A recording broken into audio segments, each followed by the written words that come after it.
Bonjour à tous et bienvenue dans les pages du milieu. Je vous en prie, entrez, installez-vous, prenez place. Là où vous vous en trouverez, bien sûr, en vous faufilant entre deux joueurs de harpe. J'espère que vous êtes mis sur votre 31, car vous êtes cordialement conviés au couronnement de notre cher arpenteur. En effet, aujourd'hui, le roi sera donc couronné. Le pauvre quand même, qui va devoir troquer ses guenilles et ses pintes dans le fond du poney fringant pour la salle du trône de Minas Tirith, quand même. Pauvre Aragorn. Je vous en prie, installez-vous, mettez-vous, vous avez de la place, peut-être à côté de Frankie, avec qui vous avez servi sur la muraille sud, je ne sais pas. Francky n'est plus là malheureusement. Francky nous a quittés lors des batailles. Tu peux venir t'asseoir à côté de nous à la place de Francky, il ne pourra pas se joindre à nous, pour des raisons évidentes. Oui, d'ailleurs, si jamais c'est quelqu'un avec un casque relativement viking et qui sent un peu le cheval, n'ayez pas peur, c'est quelqu'un du Rohan, donc s'il vous plaît, soyez un petit peu acceptant de tout le monde. Si vous apercevez de jeunes amants s'embrassouiller dans les jardins de la cité, merci de détourner poliment le regard. Je sais, ils ne sont pas mariés, mais je pense qu'ils ont tous deux l'autorité de vous faire exécuter, donc pas de folie, c'est plus un conseil qu'une requête. Donc voilà, partons tout de suite ensemble pour le Gondor en ces temps de paix, accompagnés de vous, chers auditeurs, mais aussi de Cyril. Bonjour. Et de Julien, bien entendu. Bonjour, la place de Francky, vous croyez que je peux la prendre parce qu'elle est vraiment plus confortable? Il avait un peu d'embonpoint et je vois qu'elle était un peu plus large, je vais m'asseoir là, comme ça je peux étendre mes jambes, ça va me faire du bien au dos. Je crois que tu vas être dans les champs de Pelennor ou sur une espèce de muraille en bois, donc n'espère pas avoir des chaises.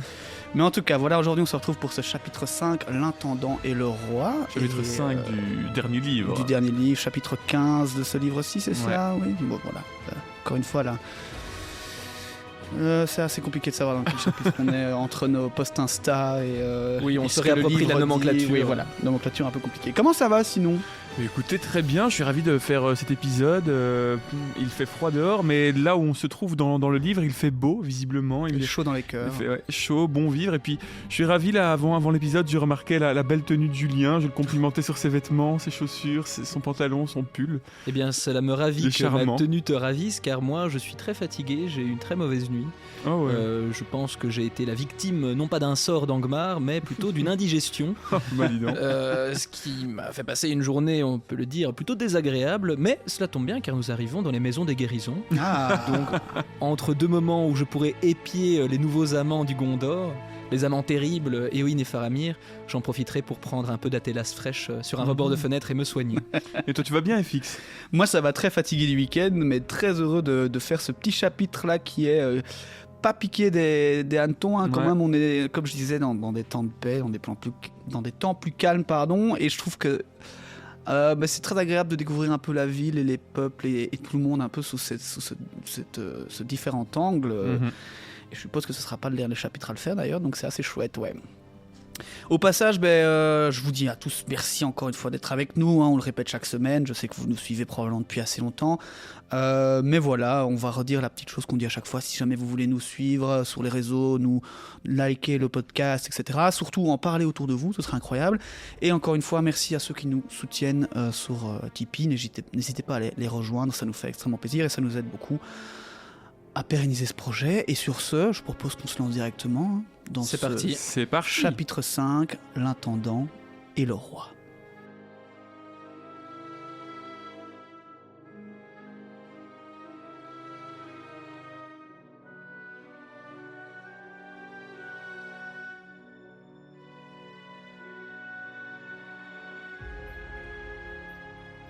Le doute et une grande peur pèsent sur Minas Tirith.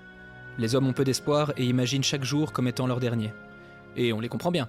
Leur seigneur est mort brûlé, le roi du Rohan gît dans la citadelle, le nouveau roi qui leur est venu dans la nuit est aussitôt reparti en guerre contre le Mordor sans aucun espoir de victoire, et à présent, aucune nouvelle. Depuis que l'armée a quitté la vallée de Morgul, en effet, aucun messager n'est revenu. Cela fait donc 2 jours que l'armée est partie, et la dame Éowyn, contre l'avis de ses guérisseuses, se rhabille, le bras en écharpe, pour se rendre auprès du gardien des maisons de guérison. Elle n'en peut plus d'être passive et semble prête à repartir au combat. Elle en a assez et le fait bien comprendre au maître guérisseur. « N'y a-t-il aucune action à accomplir ici ? Qui commande dans cette cité ? Je ne sais pas exactement. Pareilles choses ne sont pas de mon ressort. Il y a un maréchal pour les cavaliers du Rohan, et le seigneur Ourine commande les hommes du Gondor, m'a-t-on dit. Mais c'est le seigneur Faramir qui est de droit l'intendant de la cité. Où puis-je le trouver ? Dans cette maison, madame. Il a été grièvement blessé. Mais il est à présent en bonne voie de guérison. Mais je ne sais... Éowyn s'en va à sa rencontre sans plus attendre. Faramir se promène seul dans le jardin des maisons de guérison. Le soleil le réchauffe et il sent la vie courir de nouveau dans ses veines, bien qu'il ait le cœur lourd. Il entend la dame de Rohan arriver, se retourne au ralenti. Sa mèche capte un rayon du soleil, ondule dans le vent, et il est immédiatement ému de pitié, car il voit que Éowyn est blessée, et sa clairvoyance d'homme du Gondor perçoit le chagrin ainsi que l'inquiétude de la jeune femme. Elle se présente à lui. « Ne vous méprenez pas sur mon sujet, Seigneur. Ce n'est pas le manque de soins qui me chagrine. Nulle demeure ne pourrait être meilleure pour qui cherche la guérison. Mais je ne puis rester couché dans l'oisiveté, sans rien faire, en cage. J'ai cherché la mort au combat, mais je ne suis pas morte. Et la bataille continue. Que voudriez-vous que je fasse, madame ? Moi aussi, je suis prisonnier des guérisseurs. » Il lui semble que sa beauté au milieu de son chagrin va lui percer le cœur. Et elle le regarde, voit la tendresse de ses yeux, et elle sait, pour avoir été élevée parmi les hommes de guerre, qu'elle se trouve devant un grand guerrier que nul cavalier de la marche ne peut surpasser dans la bataille. « Que désirez-vous, gentes dames ? Si c'est en mon pouvoir, je le ferai. Je voudrais que vous ordonniez à ce gardien de me laisser partir. Je suis moi-même à la garde du gardien, et je n'ai pas encore pris en main l'autorité dans la cité. Mais l'eussé-je fait que j'écouterai encore son avis, et je ne contrarierai pas sa volonté en ce qui touche à son art, sauf en cas de grande nécessité. Je ne désire pas guérir, je voudrais aller à la guerre comme mon frère Éomer, ou plutôt comme Théoden le roi, car il est mort et il est en même temps l'honneur et la paix. Il est trop tard, madame, pour suivre les capitaines. La mort au combat peut encore nous échoir à tous, que ce soit volontairement ou non. Vous serez mieux préparé à l'affronter à votre propre manière si, pendant qu'il en est encore temps, vous vous pliez aux ordres du guérisseur. Nous devons, vous et moi, supporter avec patience les heures d'attente. Elle ne répond pas, mais quand il la regarde, elle sent quelque chose mollir en elle, comme un gel sévère cédant au premier soleil du printemps. Une larme jaillit dans l'œil d'Éowyn et coule le long de sa joue, comme une scintillante goutte de pluie. « Mais les guérisseurs voudraient que je reste couché encore une semaine, et ma fenêtre ne donne pas sur l'est. » Faramir sourit, bien que son cœur soit empli de pitié. « Cela peut s'arranger, je donnerai des ordres au gardien, et si vous voulez rester à nos soins dans cette maison et prendre votre repos, vous pourrez vous promener au soleil dans ce jardin quand vous voudrez, et vous regarderez vers l'est où sont allés tous vos espoirs, tous nos espoirs. Et vous me trouverez ici, marchant et attendant, et regardant aussi vers l'est. À vrai dire, cela allégerait mes soucis que vous veuillez bien me parler ou vous promener par moments avec moi.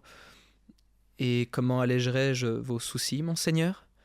Je ne désire pas la conversation des vivants. Voulez-vous une réponse franche ? Oui. Eh bien, Éowyn, dame du Rohan, je vous dirai que vous êtes belle. Il est dans les vallées de nos montagnes des fleurs jolies et colorées, et des jeunes filles plus jolies encore. Mais je n'ai vu jusqu'ici nulle fleur en Gondor, ni dame aussi ravissante, et pourtant aussi triste. C'est Tolkien qui a écrit ça ou c'est toi qui as fait une fanfiction Je m'amuse un petit peu avec la manière dont Faramir parle, mais non, il l'a écrit tel quel. Oui, les mots sont ceux de Tolkien, mais tu es méchant, même si c'est très drôle la manière dont tu le lis, mais ce preux chevalier de Faramir... Je le tourne un peu à l'eau de rose, mais il faut admettre quand même que la situation est tout de même très... feu de l'amouresque, n'est-ce pas ? Ah oui, tout à fait. C'est vrai, c'est de la romance d'il y a 80, non, mais c'est très beau, c'est très pur, c'est très prude. Mais c'est écrit vraiment à la manière des chevaliers courtois, quoi, de l'amour courtois de cet homme. Dont Faramir en est probablement le meilleur exemple, hein, j'ai l'impression. Il est avec Aragorn, ce sont les deux idéaux, je pense, de chevaliers qu'on a dans Le Seigneur des Anneaux. Ouais. Pas étonnant d'ailleurs qu'Éowyn sente un certain gel mollir et fondre en elle à la vue de ce beau prince cavalier. Mais quel est donc ce gel qui mollit ? Eh bien, c'est celui qu'elle avait sur le cœur, Cyril, celle que même Éomer avait deviné, celui que Gandalf avait également aperçu en voyant à travers elle. Qui même, elle, pense que même son frère ne pourrait le vaincre au combat, donc j'en suis pas sûr, enfin, probablement, mais c'est quand même en mode, c'est bon. Moi, je la vois un peu comme une certaine Avril Lavigne en son temps, Éowyn. J'ai l'impression qu'elle est incomprise, C'est un peu grungy, tu vois. Ouais, non, j'ai envie de regarder vers l'est. Je veux pas être guéri, mais je veux être guéri, je veux aller me battre. He was a Gondor boy. Le retour d'ailleurs de cette allusion à cette cage Oui, encore une dans fois. laquelle cette pauvre héroïne ne veut clairement pas se faire enfermer. Et on verra que peut-être Faramir peut vous faire penser à un autre chanteur, cette fois-ci pas américain, mais je reviendrai dessus plus tard. En tout cas, ça c'est mon interprétation. J'ai une déformation professionnelle avec ça. Mais j'avoue qu'avant de reprendre, je trouve que oui, il y a un petit côté grungien des années 2000 chez notre chère héroïne ici. Il y a quelque chose de cet ordre-là.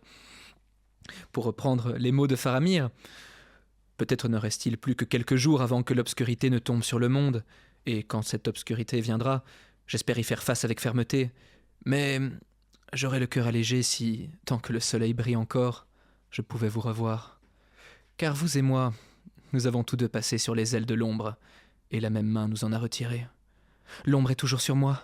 Ne comptez pas sur moi pour la guérison. Je suis une vierge guerrière, et ma main n'est pas douce. Mais je vous remercie du moins pour une chose, de n'avoir plus à garder la chambre. Je sortirai par la faveur de l'intendant de la cité. Elle lui fait une révérence et retourne vers la maison. Faramir marche un long moment seul dans le jardin, et son regard s'égare à présent plus souvent vers la maison que vers les murs de l'Est. En regagnant sa chambre, il fait appeler le gardien qui lui dit tout ce qu'il peut sur la dame du Rohan, mais Merry en saurait plus, et il lui amène alors le hobbit. Tous deux s'entretiennent durant le restant de cette journée, et Faramir apprend beaucoup de choses, davantage même que Merry n'en exprime en paroles, et il croit alors comprendre quelque chose au chagrin et à l'inquiétude d'Éowyn. Et le soir venu, Faramir et Merry se promènent dans le jardin, sans voir la dame. Le matin, toutefois, alors que Faramir vient des maisons, il la voit, debout sur les murs, et tout de blanc vêtue, elle rayonne sous le soleil. Il l'appelle, elle descend et ils se promènent sur l'herbe, s'assoient ensemble sous un arbre vert, observant tantôt le silence et tantôt parlant. Et chaque jour, ils font de même. Et le gardien, regardant de sa fenêtre, en a le cœur réjoui car il était guérisseur, et son souci en est allégé car il est certain que ces deux malades confiés à ses soins prospéraient et reprenaient chaque jour des forces. Ainsi vient le 5e jour après la première entrevue entre la dame Éowyn et Faramir, et ils se trouvent une fois de plus sur les murs de la cité, regardant au loin. Nulles nouvelles ne sont encore venues, et tous les cœurs sont assombris. Le temps, lui aussi, n'est plus beau. Il fait froid, gris, morne, un peu comme en ce mois de janvier. Bien que chaudement vêtue, Éowyn frissonne et regarde vers le nord. « Que cherchez-vous, Éowyn ? La porte noire ne se trouve-t-elle pas là-bas ? Et ne doivent-ils pas y être arrivés à présent ? Cela fait 7 jours qu'ils sont partis et que le roi est parti. 7 jours. Mais ne m'en veuillez pas si je vous dis, ils m'ont apporté en même temps une joie et une douleur que je pensais ne jamais connaître. La joie de vous voir, mais la douleur parce qu'à présent, la crainte et le doute sur ce temps néfaste sont devenus assurément sombres. Je ne voudrais pas voir ce monde prendre fin maintenant, ni perdre si rapidement ce que j'ai trouvé. Perdre ce que vous avez trouvé, Seigneur ? Je ne sais ce qu'en ces jours vous avez trouvé que vous pourriez perdre. Mais allons, mon ami, et n'en parlons point. Ne parlons pas du tout. Je suis sur une terrible arête et des ténèbres totales règnent dans l'abîme ouvert devant mes pieds. Mais s'il y a une lumière quelconque derrière moi, je ne saurais le dire, car je ne puis encore me retourner. J'attends quelques coups du destin. Et ils ne disent plus rien, et il leur semble, tandis qu'ils se tiennent sur le mur, que le vent tombe, que la lumière s'évanouit, que le soleil est obscurci et que tous les sons de la cité ou des terres sont étouffés. Ils n'entendent plus ni vent, ni voix, ni appel d'oiseaux, ni bruissement de feuilles, ni leur propre souffle. Le battement même de leur cœur est arrêté. Le temps s'est immobilisé. Et comme ils se tiennent ainsi, leurs mains se rencontrent et se serrent, bien qu'ils ne s'en rendent pas compte. Ils attendent ainsi. Bientôt, un tremblement parcourt la terre et ils sentent les murs de la ville vaciller. Un son semblable à un soupir s'élève de toutes les terres environnantes et leurs cœurs battent soudain de nouveau. Cela me rappelle Numénor, le pays d'Ouistronness qui s'effondra et la grande vague sombre recouvrant les terres vertes, escaladant les collines et s'avançant, obscurité inéluctable. J'en rêve souvent. Vous croyez donc que l'obscurité vient ? Non. Ce n'est qu'une image dans mon esprit. Je ne sais pas ce qui arrive. Mon esprit me dit qu'un grand mal s'est produit et que nous nous trouvons à la fin des jours. Mais mon cœur dit le contraire. Et tous mes membres sont légers, et un joyeux espoir m'est venu que nulle raison ne peut démentir. Éowyn, blanche dame du Rohan, en cette heure, je crois qu'aucune ténèbre ne dureront. Il se penche et lui baise le front. Ils se tiennent ainsi sur les murs de la cité du Gondor, un grand vent s'élève, l'ombre part, le soleil se dévoile, la lumière jaillit, les eaux de l'Anduin brillent comme de l'argent, et dans toutes les maisons de la cité, les hommes chantent, car la joie emplit leur cœur sans qu'ils puissent encore en dire la source. Et avant que la nuit ne tombe, un grand aigle vient de l'Est avec des nouvelles inespérées des seigneurs de l'Ouest, criant « Chantez maintenant, car le royaume de Sauron est fini à jamais, et la tour sombre est jetée à bas. Chantez et réjouissez-vous, car votre guet n'a pas été vain, et la porte noire est brisée, votre roi l'a franchie, et il est victorieux. Chantez et soyez heureux, enfants de l'Ouest, car votre roi reviendra, et il résidera parmi vous tous les jours de votre vie. L'arbre qui fut desséché sera renouvelé, et il le plantera dans les hauts lieux, et la cité sera bien heureuse. Chantez, vous tous !» Et les gens se mettent à chanter dans toutes les voies de la cité.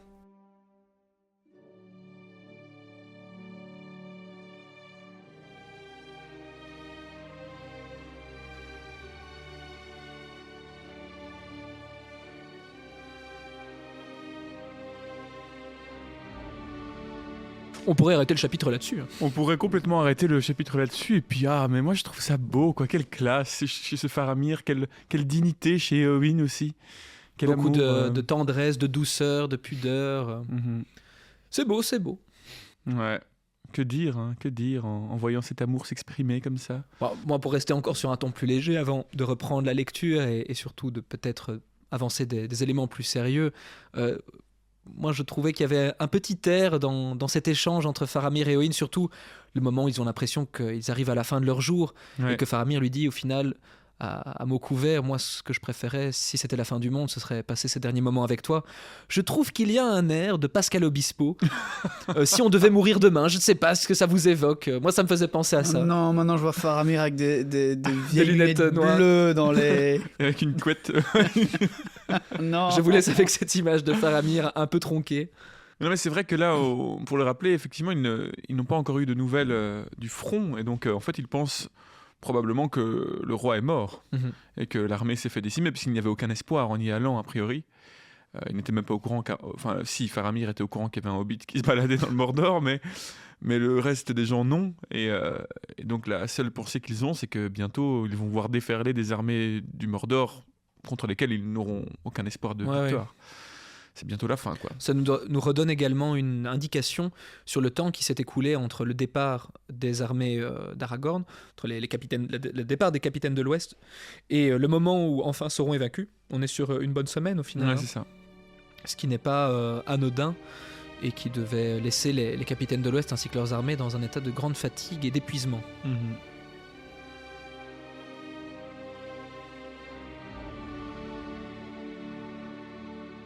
Et sur ce, enfin, arrivent des nouvelles de Kérandros annonçant que la guerre est finie et que la cité doit préparer la venue du roi.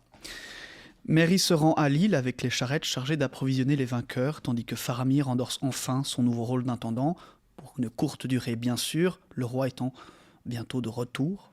Éowyn, quant à elle, reste dans la cité malgré l'appel de son frère. Elle semble grise et indécise et Faramir finit par s'en inquiéter. Pourquoi restez-vous ici, Éowyn, et ne participez-vous pas aux réjouissances à Cormalen, au-delà de Kérandros, où votre frère vous attend ? Vous ne partez pas parce que seul votre frère vous a appelé, et contempler le seigneur Aragorn dans son triomphe ne vous apporterait aucune joie, ou parce que je n'y vais pas, et que vous désirez encore être auprès de moi. Peut-être aussi pour les deux raisons à la fois, et parce que vous-même ne pouvez choisir entre elles. Ne m'aimez-vous pas, Éowyn ? Ou ne le voulez-vous pas ? Je ne désire la pitié d'aucun homme. Je ne vous offre pas ma compassion, car vous êtes une grande et vaillante dame, et vous avez vous-même acquis un renom qui ne tombera pas dans l'oubli. Et je vous aime. Seriez-vous l'heureuse reine de Gondor, je vous aimerais encore. Et les deux sont maintenant englobés de lumière dans ces jardins de la cité, alors que l'hiver quitte enfin le visage d'Éowyn. Je ne serai plus une vierge guerrière, je serai guérisseuse, et j'aimerai tout ce qui pousse. Je ne désire plus être reine. Voilà qui est bien, car je ne suis pas roi. J'épouserai pourtant la dame blanche de Rohan, si telle est sa volonté. Et si elle le veut, alors traversons le fleuve pour demeurer, en des jours plus heureux, dans la belle Ithilienne, où nous ferons un jardin. Toutes choses pousseront là avec joie, si la dame blanche y vient. Et tous deux s'embrassent, sans crier gare au regard des autres, retournant à la maison de guérison main dans la main, et Faramir interpelle le guérisseur. Voici la dame Éowyn de Rohan, et elle est maintenant guérie. Oh. la demande en mariage. Faramir ne serait-il pas un peu homéopathe sur les bords? Il a mis un peu de sucre sur ses lèvres, il l'a embrassée. Je crois qu'elle est guérie. Allez, vous hop. la laisser, elle peut disposer. Mais je crois que c'est une constance chez les rois et les intendants gondoréens d'aimer les plantes et le pouvoir de la naturothérapie. Oui, mais il y avait que ça à l'époque, ok? Il n'y avait pas des gros labos pharmaceutiques pour faire C'est autrement. vrai. Donc on peut leur laisser ça. Sur ce, le guérisseur lui souhaite de ne plus jamais endurer de blessures ou de maladies et la confie à l'intendant jusqu'au retour de son frère. Les préparatifs touchent bientôt à leur fin et de nombreux habitants affluent de tout le Gondor, de Minrimon jusqu'à Pinath Gelin. Les femmes et les enfants reviennent en ville. Des harpistes renommés viennent de Dol Amroth et des chanteurs à la voix claire arrivent des vallées du Lébenin. Enfin, un soir, on peut apercevoir le campement des capitaines de l'Ouest en bas des murs. Au petit matin, toutes les cloches se mettent à sonner et l'étendard des intendants, d'argent brillant comme la neige au soleil, est hissé pour la dernière fois. Enfin, l'armée avance vers la palissade, qui a été construite depuis la bataille tant que les portes n'ont pas été réparées. Devant la barrière se tiennent maintenant l'intendant, Faramir, Húrin, garde des clés, d'autres capitaines du Gondor et la dame Éowyn avec le maréchal Elfhelm et de nombreux chevaliers de la marche. Et de part et d'autre de la porte se presse une foule de gens blonds en vêtements multicolores portant des guirlandes de fleurs. Un silence s'établit alors et s'avance les Dunedains en argent et gris, et devant eux marche lentement le seigneur Aragorn. Il est vêtu de mailles noires, avec une ceinture d'argent, et il porte une longue cape d'un blanc pur, serrée au cou par un grand joyau vert qui brille de loin. Sa tête est nue, sauf pour une étoile sur le front, liée par une mince bandelette d'argent. Avec lui viennent Éomer, de Rohan, le prince Imrail, Gandalf et les 4 hobbits. Faramir s'avance vers Aragorn et s'agenouille. Le dernier intendant de Gondor sollicite l'autorisation de remettre son mandat. « Ce mandat n'est pas terminé, » dit Aragorn, « et il sera tien et celui de tes héritiers tant que ma lignée durera. Remplis maintenant ton office. » Faramir se relève alors et parle d'une voix claire. « Quelqu'un est venu enfin revendiquer de nouveau la royauté.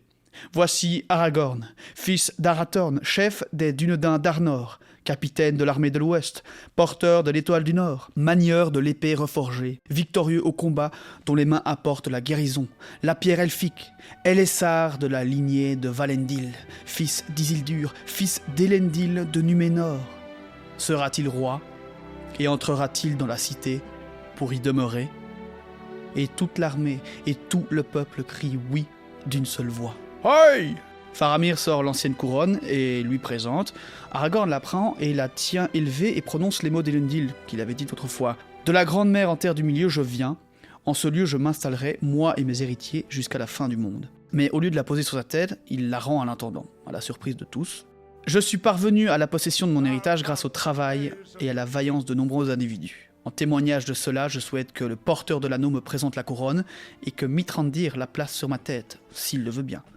Car il a été le moteur de tout ce qui a été accompli, et cette victoire est la sienne. » Et les deux s'exécutent. Aragorn se relève, maintenant couronné, semblable au roi de jadis, dominant, viril et sage, et Faramir crie « Voici le roi !» Húrin écarte alors la barrière, la musique retentit dans la cité. Le roi arrive à la citadelle et y entre. La bannière de l'arbre et des étoiles est déployée sur la plus haute tour et commence le règne du roi Elessar. Et à partir de maintenant, la cité sera aussi belle qu'elle l'était par le passé, voire plus d'ailleurs. Elle sera remplie d'arbres et de fontaines, aux portes de mitril et d'acier, et ses rues pavées de marbre blanc. Et tous, des montagnes et des forêts, y viendront avec plaisir. Les maisons et cours autrefois vides seront remplis d'enfants qui rient, d'hommes et de femmes.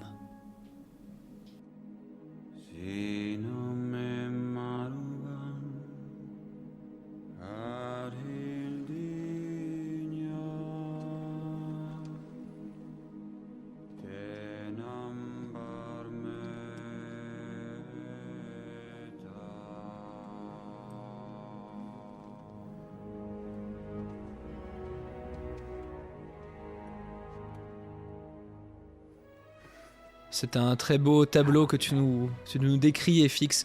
Moi, j'ai juste un petit bémol, quelque chose qui m'empêche de pleinement le savourer. C'est d'imaginer Boromir en plus présent entre Faramir et Aragorn, ça aurait été parfait. Oh. C'est tout ce qui nous manquerait pour que l'image soit complète. Oui, Mais à part ça, c'est merveilleux. Et Francky aussi, hein, qu'on a perdu. Oui, Francky, mais bien derrière, malgré tout. Loin Mais derrière. un grand figurant tout de même de l'époque du Gondor. Et Sméagol repenti, avec Une belle toge du Gondor. avec un panier doré. Mon roi. Et une couronne de mithril pour les hommes du fleuve. Voilà.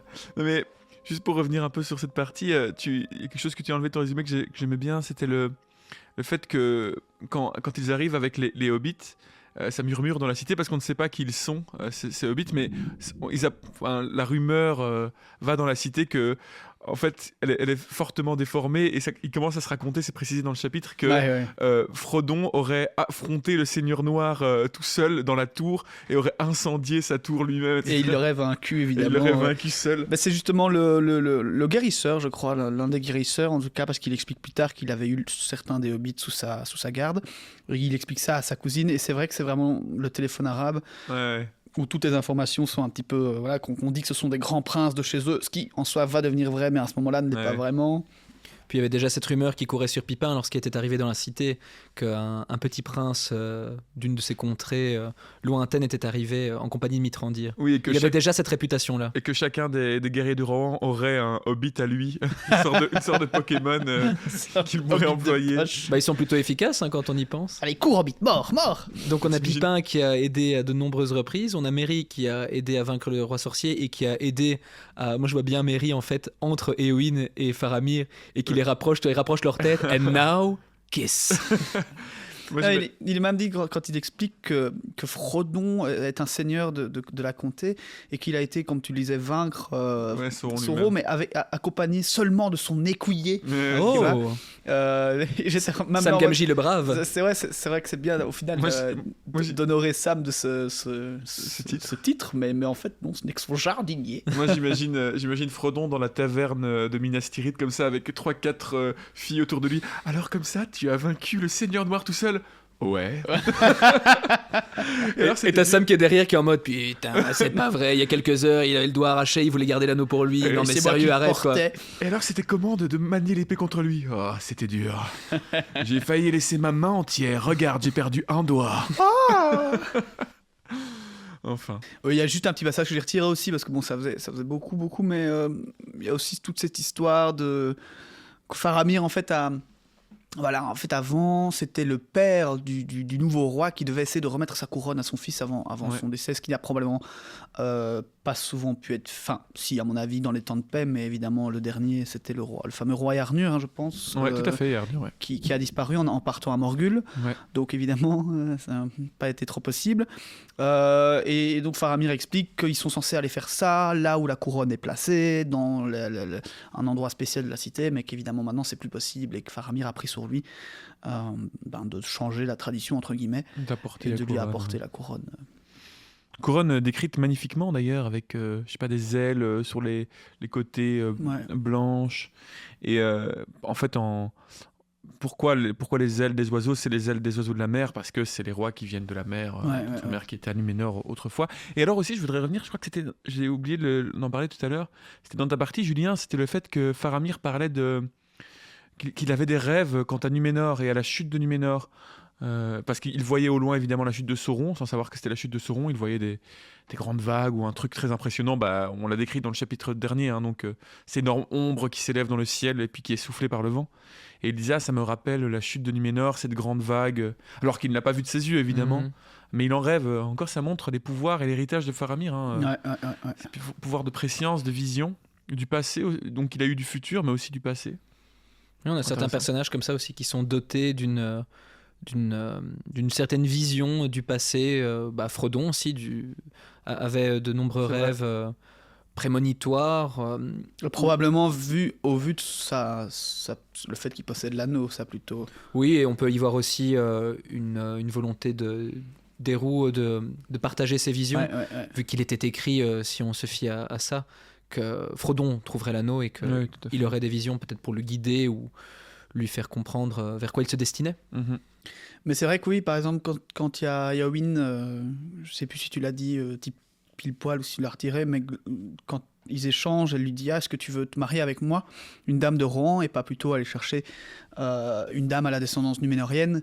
Évidemment, ils vont se marier avec tout l'amour qu'ils ont l'un pour l'autre, donc c'est très beau, mais en même temps, il y a cette question qui se pose et c'est surtout, je disais ça plutôt dans ce que tu dis, par rapport à ce que tu disais toi, Cyril, se rappelle de justement qu'on en avait déjà parlé dans certains épisodes il y a bien longtemps, mais qu'il y a bel et bien un gros héritage encore chez les intendants de Numénor, et donc c'est vrai que ça explique aussi leur grandeur, leur puissance, et en l'occurrence ici encore des rêves du passé d'un temps encore plus grandiose. Qui date d'il y a plus de 3000 ans, beaucoup plus de 3000 ans, parce que c'est milieu du second âge. 4500, peut-être un peu moins. Que Numénor est est enseveli, et donc il y a longtemps, très longtemps.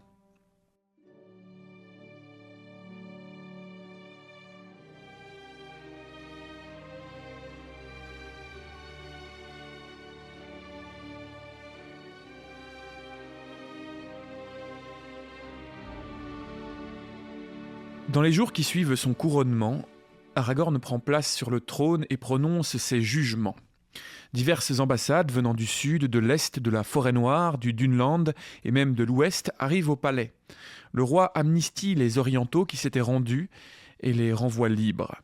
Il fait aussi la paix avec les peuples du Harad et décide de relâcher les esclaves du Mordor en leur donnant les terres aux abords du lac Nurnen. On l'avait déjà évoqué, ce lac au Mordor, qui est donné donc aux esclaves libérés de Sauron. Ce grand lac qui se retrouve presque au milieu du Mordor et qui n'est pas dans les zones désolées que l'on voit notamment dans les films ou sur les cartes. Si elles ne sont pas en relief ou colorées, on pourrait penser que tout le Mordor est une zone aride, noire, dévastée et stérile, alors qu'en fait non. En effet, si on a envie que ça pousse... T'imagines. Je vous donne là autour du lac tout sec. Là. Vous devez faire pousser. mais Seigneur, nous allons mourir de faim. Écoute, je vous donne des tonnes et des tonnes de sel, faites-en ce que vous voulez. Des soldats méritants viennent aussi à Aragorn pour recevoir ses éloges et la récompense de leur valeur. Enfin, le capitaine de la garde, Bérégon, est amené afin qu'il soit jugé.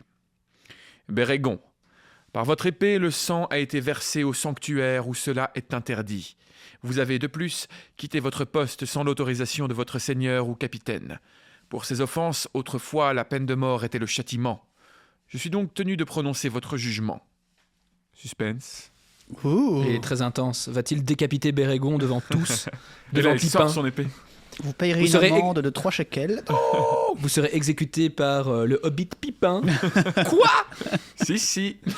mais, grand-pas.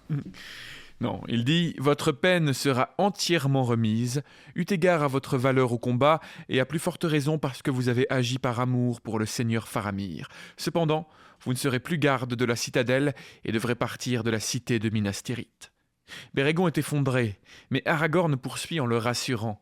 Il sera assigné à la Compagnie Blanche, la garde de Faramir, prince d'Ithilien, et devra donc demeurer à Émin Arnen. Heureux de ce jugement, Bérégon lui baise la main et s'en va dans la joie et le contentement. Aragorn donne l'Ithilien donc à Faramir, mais lui interdit de s'étendre vers Minas Morgul, car bien que la cité devra être assainie, il ne sera pas sûr d'y demeurer avant longtemps. Pour finir, Aragorn accueille Éomer et le prend dans ses bras. Il annonce qu'avec lui, il ne saurait être question de donner ou de prendre, car ils sont frères. Il lui propose cependant de prendre la dépouille de Théoden pour la ramener en Rohan, ou alors de la laisser dans le tombeau de Minas Tirith. Ce à quoi Éomer répond qu'il sera bon qu'il reste dans la cité un moment, le temps que son propre pays soit remis en ordre et soigné. Éowyn dit alors à Faramir qu'il lui faut suivre son frère pendant un temps pour l'aider dans sa tâche. Eh bien triste séparation de Faramir et d'Éowyn, évidemment qu'ils seront réunis plus tard, mais bon, Éowyn lui dit déjà adieu pour suivre Éomer. Et pour aller retrouver Grima, en douce, dans cette cage. Grima, je n'ai jamais réussi à assumer mon amour pour toi. Je sais. Ainsi passent les jours heureux, et au 8e jour de mai, les cavaliers du Rohan apprêtent leurs chevaux et s'engagent sur le chemin du Nord, accompagnés des fils d'Elrond. Tout le long de la cité, le chemin est bordé de gens venus leur faire honneur et chanter leurs louanges. Puis, tous ceux qui vivent au loin rentrent chez eux dans l'allégresse, pendant que dans la cité, de nombreuses mains volontaires s'appliquent à reconstruire, à renouveler et à effacer toutes les cicatrices de la guerre et le souvenir de l'obscurité. Les hobbits demeurent à Minas Tirith en compagnie de Gimli et de Legolas, car Aragorn refuse que la compagnie de l'anneau soit dissoute, arguant que le temps de leur séparation devra venir, mais qu'il faudrait qu'ils patientent encore un petit peu, car l'œuvre à laquelle ils ont pris part n'est pas encore terminée, et que le jour qu'Aragorn attend depuis l'aube de sa maturité approche, et qu'il voudrait que ses amis soient à ses côtés. Entre-temps, les compagnons de l'anneau vivent ensemble dans une belle maison qu'ils partagent avec Gandalf, allant et venant à leur gré. Mais Frodon ne peut s'empêcher de demander à Gandalf « Quel est ce jour qui approche dont Aragorn parle ? Après tout, le temps passe et la comté, et surtout Bilbon, commence à lui manquer. » Ce jour, eh bien, c'est le jour de mon 111e anniversaire, car j'ai conservé l'anneau. Il n'a pas besoin d'avoir l'anneau pour arriver à ses 111 ans pour Non, le coup, Aragorn, mais bon. Il arrivera loin. Moi, je demande quand même comment Gandalf fait pour survivre dans cette garçonnière avec les 4 hobbits pendant je ne sais combien de jours. Qu'est-ce qui a dû avec se un passer Pipin en Toutes les questions puissance. incessantes de Pipin, Merry qui n'arrête pas de raconter des gossips sur Faramir et Éowyn, Sam qui pleure dans un coin parce que Frodon a toutes les filles rien que pour lui. Ceci, mon cher, est un tonneau de bière. Je l'ai trouvé là-bas, derrière J'en veux un. derrière l'armurerie. J'en veux un. Non. Pour ce qui est de Bilbon, répond Gandalf, lui aussi attend ce même jour et il sait ce qui vous retient. Quant au passage des jours, nous ne sommes encore qu'en mai et le plein été se fait toujours attendre. Et bien que toutes choses paraissent différentes comme si un âge du monde avait passé, il y a moins d'1 an que vous êtes partis. Frodon, insatisfait de cette réponse et du mystère entourant cet événement prétendu, insiste. Mais Gandalf conclut en disant « Bien des gens voudraient savoir d'avance ce qui sera servi à la table, mais ceux qui ont préparé le festin conservent jalousement leur secret, car l'étonnement multiplie les louanges, et Aragorn attend lui-même un signe. » Je trouve un peu gonflé quand même de la part d'Aragorn et de Gandalf de garder les hobbits pendant plusieurs mois, plusieurs semaines, à un endroit qui n'est pas leur maison, en leur disant « Non, non, rentrez pas chez vous, oui, mais on a fini notre mission. Non, non, rentrez pas chez vous, il va se passer un truc. » Oui, mais quoi ? Vous verrez, vous verrez. Et les jours passent, et les semaines passent, vous verrez. Juste parce qu'ils ont pas envie d'avoir le blues de fin de vacances, là, tu vois, quand Ouais. tous tes amis vont chacun chez eux et sont là, non, non, restez encore un peu, s'il vous plaît. En plus, vous allez voir, évidemment, le jour qu'attend Aragorn, on va le découvrir, mais Ça arrive vite. c'est quand même... Enfin, je veux dire, il aurait pu leur dire, je veux dire, c'est pas la surprise de l'année quand même. Ouais. Mais je pense qu'ils ont aussi des informations que nous n'avons pas. Ils ont une accointance soit avec Tolkien, soit avec les minions de Saruman. Parce qu'il faut attendre que les hobbits partent pour arriver à croiser Saruman Ah plus oui, tard c'est sur la vrai. route. Oui, c'est S'ils ne vrai. sont pas synchronisés, ça n'ira pas et ça va gâcher les derniers chapitres de Tolkien. Donc. Alors, Gandalf fait là, non mais si vous partez maintenant, il n'y aura pas de fin d'histoire, alors c'est pas... Restez encore un peu. J'ai reçu un mail d'Irouil Louvatar, on a encore 2 semaines pour les tenir, et après on les lâche. Mais le jour arrive où Gandalf est introuvable et les compagnons se demandent alors ce qui va se passer. Ah, peut-être est-ce le jour tant attendu. Mais Gandalf avait quitté la cité de nuit en menant Aragorn et il le conduit alors sur les contreforts au sud du mont Mindolluin où il trouve un petit sentier des siècles passés que peu de gens oseraient emprunter désormais. Ils montent par des chemins escarpés jusqu'à une haute plateforme neigeuse. À cet endroit, ils embrassent tout le pays du regard car le matin est venu. Et Gandalf dit alors « Voici ton royaume, et le cœur du royaume plus grand encore à venir. Le 3e âge du monde a pris fin, et le nouveau a commencé. Il t'appartient d'ordonner son commencement et de préserver ce qui peut l'être, car bien des choses ont été sauvées, mais beaucoup d'autres doivent maintenant disparaître, et le pouvoir des 3 anneaux a pris fin également. Toutes les terres qui s'offrent à ta vue, et celles qui les entourent, seront le domaine des hommes. Car voici venir le temps de la domination des hommes, et ceux du peuple aîné s'évanouiront ou bien partiront. Je le sais bien, mon cher ami, dit Aragorn, mais je voudrais pouvoir encore bénéficier de vos conseils. Plus pour longtemps, dit Gandalf. Le 3e âge était le mien. J'étais l'ennemi de Sauron, et mon œuvre est terminée. Je partirai bientôt. Le fardeau doit maintenant reposer sur toi et tes semblables. Mais un jour je vais mourir, dit Aragorn. Car je suis un homme mortel, certes béni d'une longue vie, mais elle ne restera qu'un court moment, et quand ceux qui sont à présent dans le sein des femmes auront vu le jour et se feront vieux, je serai vieux moi aussi. Et qui gouvernera alors le Gondor et ceux qui regardent cette cité comme leur reine, si mon désir n'est pas exaucé ? L'arbre dans la cour est toujours desséché et stérile. Quand verrai-je un signe qui n'en sera jamais autrement ? Détourne-toi du monde de verdure et regarde où tout paraît stérile et froid, rétorque alors Gandalf. Sur ce, Aragorn se retourne et regarde une petite pente rocailleuse. Au milieu de celle-ci, il remarque une petite pousse. Seul au milieu du désert, il s'approche et contemple ce jeune arbre de 3 pieds au plus. Il avait déjà produit de longues feuilles aux contours harmonieux, sombres sur le dessus et argentées en dessous. Et sa cime élancée porte déjà une petite couronne de fleurs dont les pétales blancs rutilent comme la neige au soleil. Alors Aragorn s'écrie de joie, il l'a trouvé. Mais comment cet arbre a-t-il pu pousser seul dans cet endroit?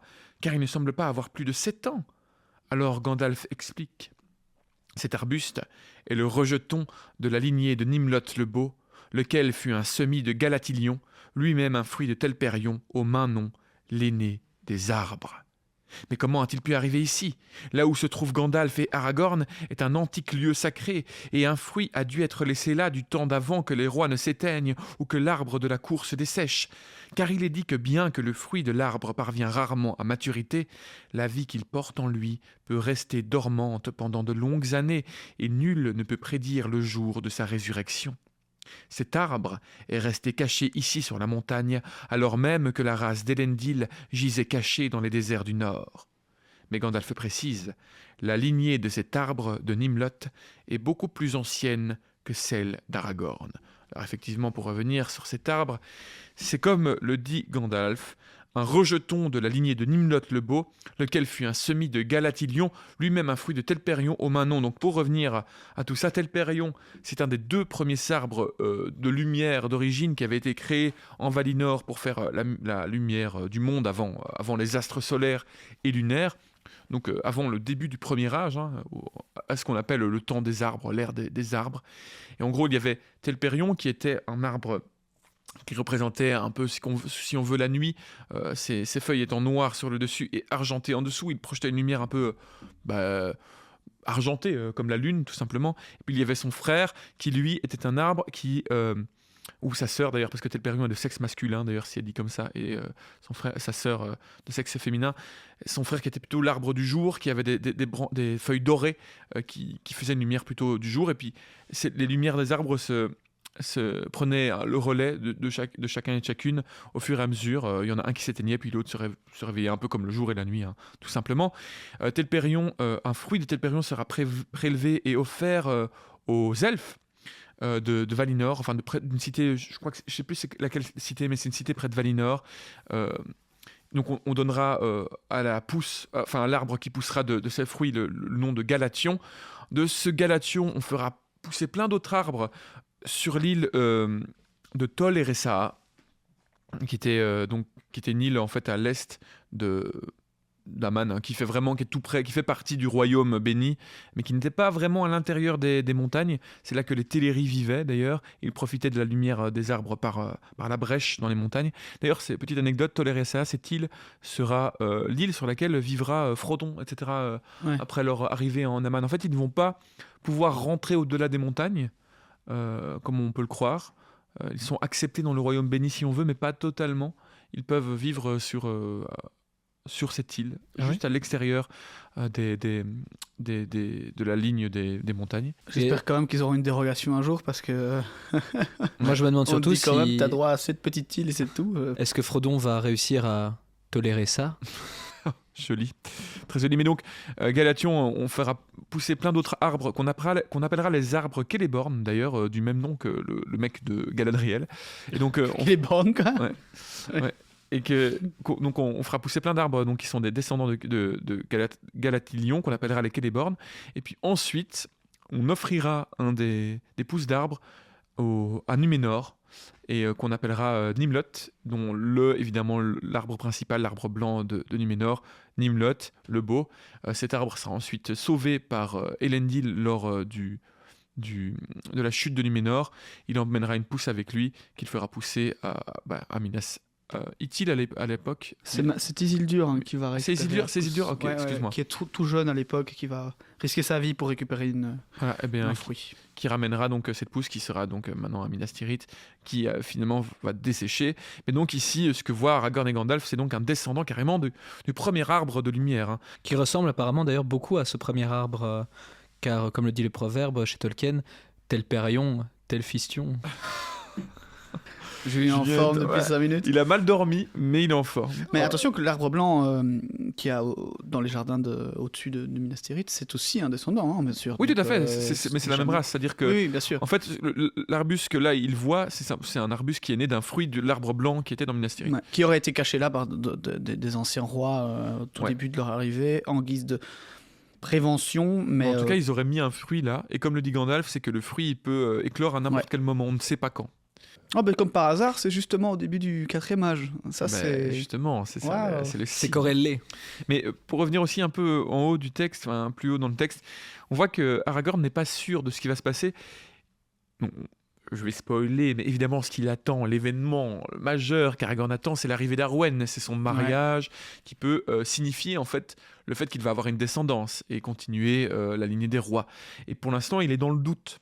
En fait, la décision d'Elrond de donner sa fille, Arwen, et même l'acceptation d'Arwen n'est pas certaine. En fait, elle a encore le choix de laisser Aragorn et de partir pour les terres d'Aman, les terres immortelles. Et donc, il se demande s'il va réussir. Il dit à Gandalf, tiens, mais comment vais-je faire si je n'ai pas Arwen, si je n'ai pas de descendance, qui va continuer le royaume ? Et donc, il a besoin d'un signe, il a besoin de quelque chose qui lui montre, et il attend ce signe, et ce signe, pour lui, c'est le refleurissement de cet arbre blanc qui symbolise la lignée des rois. Et cet arbre reste sec. Et donc, le fait de voir cette pousse qui arrive, Gandalf, évidemment, l'amène là avec un but, hein, il sait très bien qu'il va trouver un arbre à cet endroit-là, mais c'est d'où sa joie de trouver cet arbre. Alors reprenons, du coup, Aragorn voit cet arbre, et il pose la main sur lui, et sans difficulté l'arrache de terre. Il l'apporte dans la citadelle et ordonne de déraciner l'ancien arbre, l'arbre séché, qui sera conservé. Il ne va pas être brûlé ni rien, il sera conservé avec beaucoup de respect. Mais Aragorn planter le nouvel arbre dans la cour, près de la fontaine. Et les jours suivants, cet arbre va se mettre à croître avec élan et vitalité.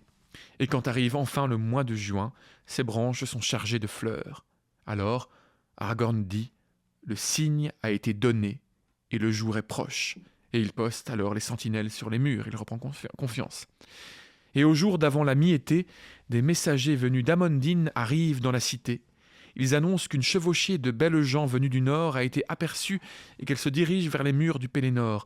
Ainsi arrivent d'abord Elrohir et Eladan avec une bannière argentée, puis Glorfindel et Erestor et toute la maison de Foncombe. Après eux viennent la dame Galadriel et Celeborn, seigneurs de Lothlorien, et une suite de belles gens de leur pays. Pour finir, vient maître Elrond, puissant parmi les elfes et les hommes, portant le sceptre d'Anuminas, et à son côté, sur un palefroid gris, vient Arwen, sa fille, étoile du soir de son peuple. Et Frodon, la voyant approcher, brillante dans le soir, étoile au front et un doux parfum autour d'elle, est pris d'un grand émerveillement, et il dit alors à Gandalf « Enfin, je comprends pourquoi nous attendions. Nous sommes à l'aboutissement. À partir d'aujourd'hui, non seulement le jour sera aimé de tous, mais la nuit aussi sera belle et bienheureuse, et toutes les peurs disparaîtront. » Donc voilà, ça marque la fin du sombre, de la noirceur du temps, même les nuits, même le noir, la nuit sera enfin paisible et belle, et les gens pourront être heureux, même quand le soleil ne sera pas présent. Alors, le roi accueille ses invités, et il met pied à terre. Elrond rend le sceptre, et il place la main de sa fille dans celle du roi, et ensemble, ils montent à la haute cité, et toutes les étoiles fleurissent dans le ciel. Et Aragorn, le roi Elessar, épouse alors Arwen, une de miel, dans la cité des rois au jour de la mi-été. L'histoire de leur labeur et de leur longue attente est à son achèvement.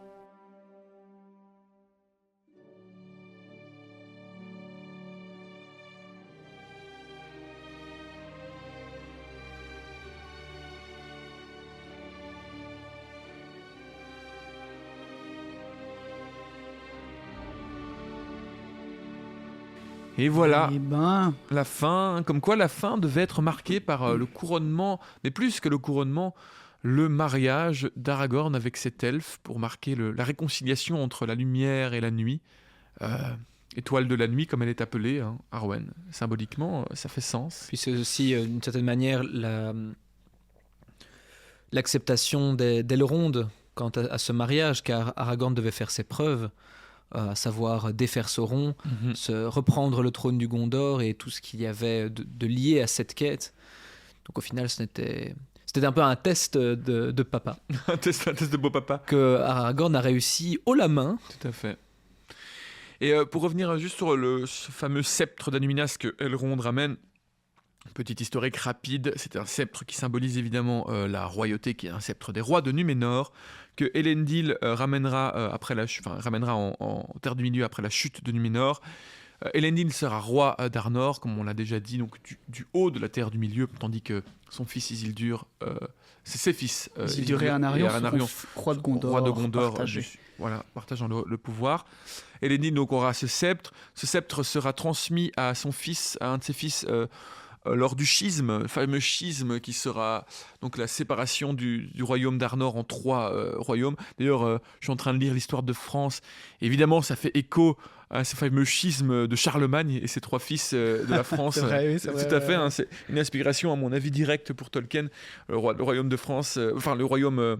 c'est pas de France à ce moment-là, c'est le royaume des Carolingiens qui est séparé, l'empire carrément des Carolingiens qui est séparé en 3 royaumes à la mort de Charlemagne entre ses 3 fils. C'est exactement ce qui se passe en Arnor, et qui est séparé en 3. Et donc le royaume tout à l'ouest, je crois, le royaume d'Arthedain, le sceptre sera donné au roi d'Arthedain. Et puis à la chute d'Arthedain vers 1900 du 3e âge, ce sceptre sera récupéré par Elrond et fera partie des joyaux. Il sera probablement ramené avec les Dunedain. Enfin, oui, c'est ça, avec les Rangers, enfin les Dunedain. En tout cas, il sera stocké chez Afoncombe. Ouais. Ce fameux sceptre. À partir du moment où la lignée devient justement des chefs des Dunedain, et vont vivre principalement là-bas, je suppose qu'ils l'ont ramené. C'est Mais du coup, Elrond qui va le stocker, quoi. Le fait que Elrond le donne à Aragorn, c'est assez symbolique, puisque je faisais cette réalisation que j'avais en préparant cet épisode, c'est qu'effectivement, Aragorn, c'est la première fois de l'histoire de la Terre du Milieu que les 2 royaumes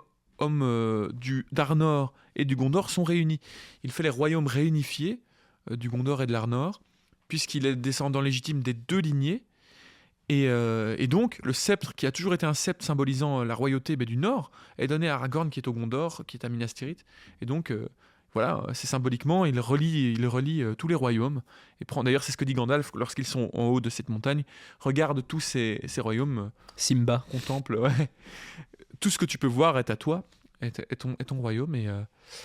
Et puis deviendra le royaume des hommes, tout simplement, puisque les elfes, alors aussi, les elfes sont voués à rentrer chez eux et à disparaître, il dit à s'évanouir et à rentrer. Donc il y a des elfes qui vont rentrer et d'autres qui vont s'évanouir, presque, je sais pas, qu'est-ce que ça symbolise. C'est une image plutôt. Je pense que je dois être un elfe parce que je suis prêt à m'évanouir là. Mais je sais pas, comme si tu sais, ils devenaient impalpables comme ça, un peu. Ils vont s'effacer. Hein. Moi j'avais plutôt l'impression que c'était une façon de parler de s'effacer de la Terre du Milieu. Ouais, mais il dit les deux, quoi, rentrer chez eux ou s'évanouir, comme si la magie, en quittant ce pays, en quittant la Terre du Milieu, en fait, on se dirige vers notre monde à nous, hein, la domination des hommes, c'est notre passé direct. Eh bien, la magie s'en va, un peu comme les Ents, tout ce qui fait partie de Fabuleux. Ouais, c'est le temps des hommes, où les hommes seront, je sais plus comment il est dit exactement. La domination. La domination des hommes. Ouais. Peut-être que c'est aussi une façon de dire de manière plus poétique et moins violente le fait que les elfes vont lentement se rapetisser, avoir leurs oreilles qui vont grandir, qu'ils vont commencer à porter des guenilles, qu'ils vont devenir les esclaves d'un monde magique. Oui, c'est ça, peut-être bien. Et il faudra leur donner des vêtements pour les libérer de la servitude. Des cirques d'elfes. Non, mais voilà, s'évanouir, quoi.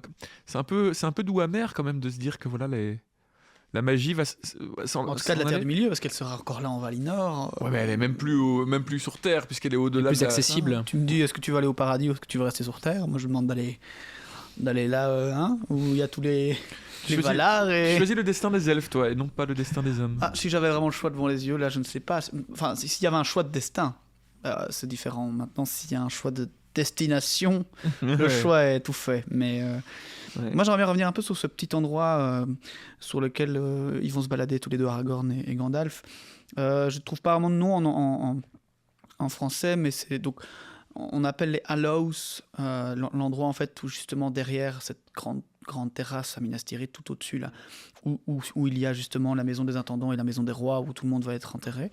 Et en fait, on appelle ces petits chemins-là tout simplement de High Hallows, donc les hauts.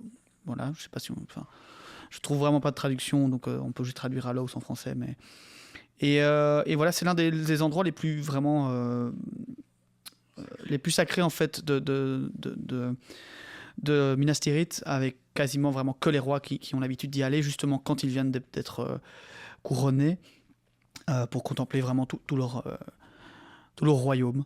Donc voilà, et je trouve encore très intéressant d'avoir des... Moi j'ai l'impression que les Hallows c'était justement un peu le dernier endroit, et en fait non, il y a encore des petits chemins mais que les rois peuvent y aller. Bon, après on sait qu'on a le mine de Luynes et les montagnes blanches.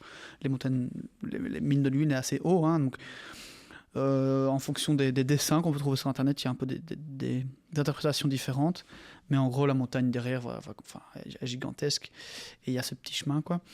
Et voilà, j'en ai vu un récemment, je trouve vraiment très beau, où en fait on est derrière, on est justement sur ce terrain en faisant des recherches, en fait on est vraiment sur ce petit terrain et on voit les Hallows et ensuite la grande terrasse en pointe, et vraiment un très, très bel artwork si vous savez le retrouver sur Google. Donc voilà. Bien. Mais donc voilà, le Gondor est réunifié et la vie est prospère. Hein. On dit que maintenant Minas Tirith va être rempli, les maisons ne seront plus vides, il y aura des familles et des enfants jouant et s'amusant. Et puis pour revenir aussi, encore une fois, sur le temps qu'en fait Frodon la compagnie reste à Minas Tirith. Donc en fait, ils se marient au solstice d'été là. Aragorn et Arwen, j'ai plus la date exacte, mais c'est le solstice d'été, c'est le milieu de l'été. C'est le 21 juin. C'est fin juin. Donc vraiment, ils ont fini le 25 mars de détruire l'anneau. Ils sont réveillés le 8 avril. Il reste quand même 3 bons mois là-bas avant de rentrer, sans savoir ce qui les attend. On les retient comme ça. Mais ouais. Et ça va faire bientôt 1 an qu'ils sont partis. Quelle aventure. Ouais. Je suppose qu'ils ne sont pas partis tout de suite encore là, maintenant. Il y a encore des événements. Ça sera pour le prochain chapitre où nous allons reprendre la route de la maison et de la comté. Ça y est. Nous n'y arriverons pas tout de suite et nous ne la découvrirons pas dans un état irréprochable, pas tel que nous l'avons laissé. Mais nous allons nous rediriger lentement, tranquillement vers le chemin de la maison et recroiser des visages familiers, certains avec joie et d'autres avec moins de joie, et que nous reverrons encore plus tard. Je sais pas vous, mais là, moi, ça sent la fin, quoi. Quand je dis les chapitres, déjà, j'ai beaucoup aimé ce chapitre parce que là, vraiment, comme on l'avait dit, ça commence vraiment à être assez inédit au livre par rapport au film. Hein. Moi, j'adore le jugement d'Aragorn. J'imagine, quand tu vois Aragorn abri dans ses vieux vêtements, et là, tu l'imagines sur un trône en train de dire... oui, toi, je te donne cette terre. Et toi. Enfin, c'est fou le chemin qu'il a parcouru depuis. Et il prend ce rôle directement, parfaitement, avec sa grandeur. D'ailleurs, je crois que c'est aussi dans le chapitre, à un moment, mais une des médecins de la maison de la guérison qui parle d'Aragorn en disant « Ah oui, ce roi, il est bien, ce roi, mais il a parfois les mots un peu durs. » Je ne sais plus ce qu'elle dit. Elle utilise un truc comme ça en disant « Oui, quelque peu rustre. » Ouais, il parle un peu durement ou un peu... mais en même temps, il a les mains guérisseuses et puis il se bat, etc. Ouais, il a quand même vraiment des très belles mains, bien fortes, mais oui, je ne sais pas. Il les met en émoi, en fait, d'une certaine manière. Il y a ce moment où voilà, Faramir le présente, il y a quand même toute la présentation, Aragorn, fils d'Arathorn, fils d'Elendil, fils de machin, fils de truc, l'homme qui a l'épée reforgée, il a et quand il te même lâche un vieux ro. C'est moi, salut. Non mais je parle des Belges. Non avec mon gros bateau, et puis moi quand j'étais, puis j'ai réussi la guerre. J'ai gagné la guerre. Ou que les Arwen, mais tu veux marier. Mais oui, c'est clair qu'il a quand même traversé, il a quand même protégé la comté pendant je ne sais combien d'années. Il a été au combat avec le père de Théoden, etc. Et vraiment, il était en guenille dans les bois à chercher Gollum. Il a goûté le ragoût d'Éowyn aussi. Et avoue, mon Dieu, qu'il a l'accomplissement. Ça l'a fait bien revenir en arrière dans sa grandeur. Non, mais il a vraiment, c'est vrai, ce côté rustre. Il a fait 60 ans de sa vie dans les bois, etc. Même s'il a été éduqué par Elrond et tout à Rivendell, mais voilà, en même temps il a ce côté chevaleresque, ce côté saint, de sainteté, et ce titre, et il arrive quand même, mais oui, c'est vrai. Il prend son rôle comme ça, et il est en mode tac tac tac, vas-y, toi tu fais ça, toi tu fais ça. Mais d'où le fait que c'est vrai que je faisais cette blague en tout début d'épisode, qu'il y a quand même ce côté en 1 an il était abri avec sa pipe dans le fond, ouais, c'est ça. En train de boire une bonne grosse chopine, en train de courser un vieux type en pagne dans la boue, tu vois, et là putain, j'ai si hâte d'être sur mon trône là. Mais je vois bien Arwen dans 10 ans en mode j'adore mon mari, mais il n'arrête pas de quitter la ville avec son épée et des vieilles guenilles pour aller chasser le cochon tout seul. Ça manque. Je veux dire, ça me manque. C'est l'épisode de Tellement vrai ou Confessions intimes. Tu vois Aragorn qui joue tout seul dans les champs du Pélénor comme s'il était encore en comté pour chasser Gollum. Tiens, Sauron, tiens, c'est moi qui ai dû le tuer, c'est moi qui ai dû le tuer. Aragorn est passionné de campagne et de poursuite depuis son plus jeune âge. Sa femme Arwen n'en peut plus. Alors vraiment, là ça devient difficile. Ça va, c'est bon, je fais ce que je veux. Regarde chérie, regarde. Regarde comme je suis fort avec mon épée. Oui, Non, mais voilà. Oui, tu as une très grosse épée, c'est bien, c'est bien. Ce serait pas la première fois qu'un roi soit pris par ses envies d'aventure. Je vous rappelle l'histoire d'Aldarion que je vous avais conté dans les contes et légendes inachevées. Les Ménoréens, un roi Ménoréen qui était appelé par la mer sans cesse et qui laissait sa femme tout le temps à la maison, si bien jusqu'à la fin, en la négligeant complètement. D'ailleurs, elle le quittera et puis il laissera même sa fille, et sa fille en arrivera à une haine des hommes, nourrie par sa mère évidemment, qui nourrira elle aussi une haine des hommes. Sa fille qui sera la première reine de Numénor d'ailleurs, et qui s'entourera seulement de suivantes traumatisées par un père absent. Mais donc c'est pas la première fois qu'on peut avoir ça. Et puis pour revenir sur Aragorn et son âge, là il est dit du coup, donc il a à peu près quoi, 70 ans, 87 ans. 87 ans à ce moment-là. Et il dit qu'il sera vieux au moment où les enfants qui sont pour l'instant dans les ventres des mères seront eux-mêmes vieux. Donc en gros, il a encore une vie à vivre. Quoi. Ah oui. Il a Si encore pas deux, il va encore faire 1 ou 2 générations sans problème. Il est dit d'ailleurs il paraît très jeune, alors que mais que sa sagesse est déjà très avancée. Bah, évidemment, en fait, il a déjà plus d'une vie d'homme normal. Un sage, enfin un homme aussi vieux pourrait être appelé un sage à ce moment-là. Et lui, il paraît encore tout fringant. Mhm. Et on le sait que, de toute façon, voilà, qu'il mourra aux alentours des 200 ans, tout comme son fils d'ailleurs, je pense. Ouais. Son fils qui, en plus d'avoir du sang numénorien et de venir d'une grande lignée, sera un demi-elfe. Donc, tout à fait. Donc voilà. Bah, lui aussi, quelque part, il a du sang demi-elfe dans le fond, puisque c'est aussi un descendant d'Elros qui était un demi-elfe, enfin, qui a choisi le destin des hommes. Mais... Bien sûr, mais pas aussi direct que son fils. Mais oui, puis on sait aussi qu'ils viennent d'une lignée absolument... Bérel Luthienne. Extrêmement, oui, c'est ça. Ouais. Eh bien, voilà, nous approchons à la fin de cet épisode. Oui, clairement. Alors, je reviens juste sur une petite aparté, comme ça on ne devra pas faire des montages bizarres, mais je vous avais dit que, les High Hallows dont je parlais tout à l'heure, c'est les reliques, en fait. Hallows veut dire reliques, donc c'est juste les reliques d'en haut, on va dire. Voilà, comme j'avais trouvé entre-temps, je voulais vous le faire parvenir, parce que c'est vrai que ce petit endroit-là, perdu dans les collines, c'est la plus grande relique de Minas Tirith. Là où Gandalf a été planté, vite fait un petit arbre, un truc de merde, un arbre blanc qui a été chopé chez Monsieur Bricolage. Et puis il a fait, regarde mon fils, un jour tout sera à toi. Non, pardon, regarde Aragorn. Un peu pour le roi lion ici. Avant de conclure, je voudrais juste dire déjà merci à tous ceux qui nous ont rejoints. Ce mois-ci, on ne sait pas par quelle magie ou quelle intervention d'Iluvatar, on a doublé nos écoutes tout simplement, vraiment. Alors, on était déjà un chouette petit chiffre, mais là on a doublé, vraiment, on a fait plus 100%. Complètement inexplicable, mais du coup déjà c'est super, mais la conséquence de ça c'est qu'on a reçu beaucoup de messages et beaucoup plus d'interactions évidemment, et on n'a pas toujours le temps de répondre à tout. J'avoue qu'on n'a pas du tout le temps en fait. Donc on traîne parfois à répondre. Ne vous vexez pas si on prend un peu de temps à répondre parfois à certains messages, mais ça nous fait toujours plaisir de les lire et on essaie de répondre évidemment le plus vite possible et à tout le monde. Mais voilà, merci à ceux qui nous ont rejoints et merci à ceux qui sont toujours fidèles, qui sont là depuis le début, il y en a beaucoup. Et ça fait chaud au cœur de voir ça. Merci aux tipeurs, encore une fois, on a reçu aussi des très généreux dons ces derniers temps. Et donc ça fait plaisir, ça permet vraiment de faire prospérer ce podcast, d'avoir remboursé quasiment tout le matériel qu'on a dû acheter pour ça. Et puis, ça fait très plaisir. Donc vraiment, un grand merci. Et voilà. Et ben voilà, on se retrouve la semaine prochaine pour le chapitre 6, nombreuses séparations. Donc on se l'imagine bien, il va y avoir beaucoup de nos amis qui vont repartir sur la route de la maison. Et donc voilà, comme tu disais, c'est un peu...